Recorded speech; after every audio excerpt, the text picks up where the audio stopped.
tone, there's some real money in the room. So, where was No Limit at this time? I think California. I don't know. They wasn't even heard of at the time. You know what I'm saying? We knew nothing about Master P, none of that. The hip hop scene in New Orleans was just, like I said, the labels that I kind of spoke of earlier. You know what I'm saying? They had Take 4 Records with Jubilee. They was kind of doing the bounce music thing. Cash Money was doing like the gangster rap stuff, and Big Boy and Mobile Joe was doing gangster rap. You know what I'm saying? So when we came in the picture, Chuck wanted his label to be like a death row. So we had like Black Menace, Mr. Cool, G Slim, the Ghetto Twins, people like that was on the label that we had at the time. Right. And just shameless plug, you did mention that you went in a little more depth in your book. If you don't mind grabbing that book off the top, let people know. I can't see where you put it. It's right there, that first. Oh, right here. Yes, sir. Oh yeah, yes indeed. You know what I'm saying? If y'all want to know some of that untold. You gotta put that tag. You gotta put that tag down at the bottom where they could get this from some type of way on the thing. Okay. Link will be in the bio. Link in the description. In the description. Okay, we'll have that link in the description. Yeah, but it's called Untold: A Story of an Unknown Legend. You know what I'm saying? Autobiography, dope read. You know what I'm saying? RealToon got a signed You gotta copy. read that and tell me what you think, brother. I want to hear how you feel. You know? We'll definitely do. Avid reader. You see the library. Yeah, I'm gonna come back. Yes, sir. So. At some point, y'all get with Big Boy Records. Tell us, how does that? So we get with Big Boy Records. They had a guy by the name of Sporty T. Rest in peace to Sporty T. He was a guy that saw me rapping in the Gong Show at the time, and he kind of knew that I had won it a few times with him being involved with it. So when they started formulating the Big Boy Records thing, he was like, "Listen, bro, won't you come? You know what I'm saying? Do your thing. You know what I'm saying? You and Kango, and let this guy see what y'all got going on." Right. So it was at the same club that Cash Money had came across us at, which was the Big Easy, and we did our thing, tore it up, and we wound up signing. That was a Saturday that we tore it up, and that Monday we had signed with them. Right. It was that quick. It was easy. No signing bonus, none of that. We didn't know nothing about nothing like that. So it was none of that was even involved. We were just happy to actually get a deal and an opportunity to put some things down on wax. So, and why did y'all feel like they were better than Cash Money? It wasn't about a better than. It was about an opportunity to put music out. One thing about Partners in Crime, we never felt like, you know, we get with the label because this label is better than that label. We just wanted the opportunity to put our music out to be the best that we could be. So we didn't care where we went at. Whoever we was going to sign with, we was going to make a statement. That's what we believed. That's what we felt about ourselves. Right. And this was before streaming. Yeah. Like, I can imagine a younger artist watching this, you know, because now it's easy to just DistroKid, TuneCore, whatever the case may be, and release your music.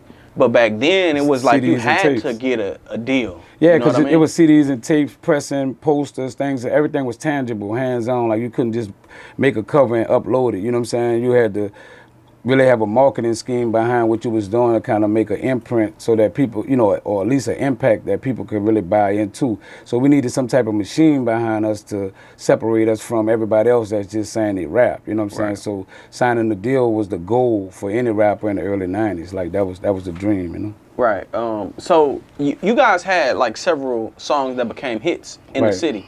Tell us kind of how your journey goes after you get signed with Big Boy.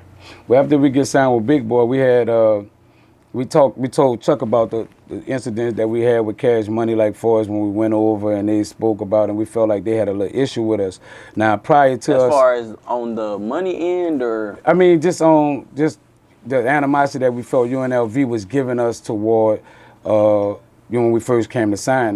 Now, Baby gave me a call maybe 2 weeks after we didn't sign, and he asked us, will we come open up for UNLV? So when we go to open up for UNLV drop a song called Everybody's Jocking UNLV Style. Why is everybody jocking UNLV style? You're bragging to your boy about the truths and vows. Now, we had a song called Ride It, Roll It that had a phrase in it saying, I got the cutlass fitted up with the truths and vows. So that was a direct diss to us. So they had a record deal already with Cash Money, so we was like, all right. So we go home that night.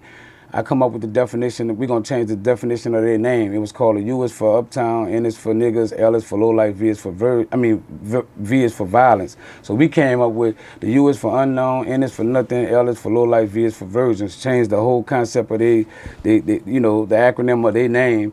And then we came back the next week and did that diss song. So we had a problem with them prior to signing to Big Boy. So when we signed to Big Boy, that was one of the first songs that we recorded, a song called Ride It, Roll It, Pussy in the Can, and a song called Heroin Baby. And, you know, because we had a song called Give Me Some Heroin.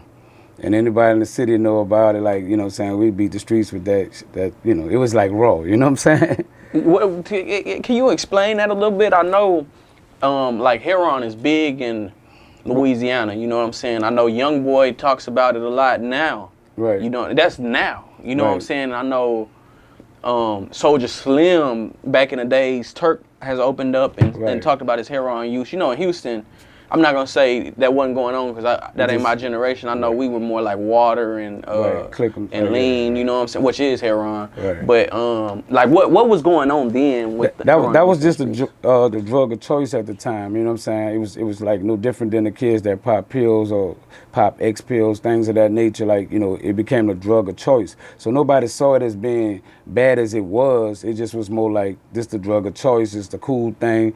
You know, females was talking about, you know, you ever had sex with a guy on dope, you know, they last long and this and that. You know, dudes talking about hitting them with the dope dick. And so it had became a popular, cool thing to a level of in that time, in that era. Right. So that's pretty much why the song came about, like, you know what I'm saying? Because it was like, it was the young thing, it was what people was into, and it was what we was talking about.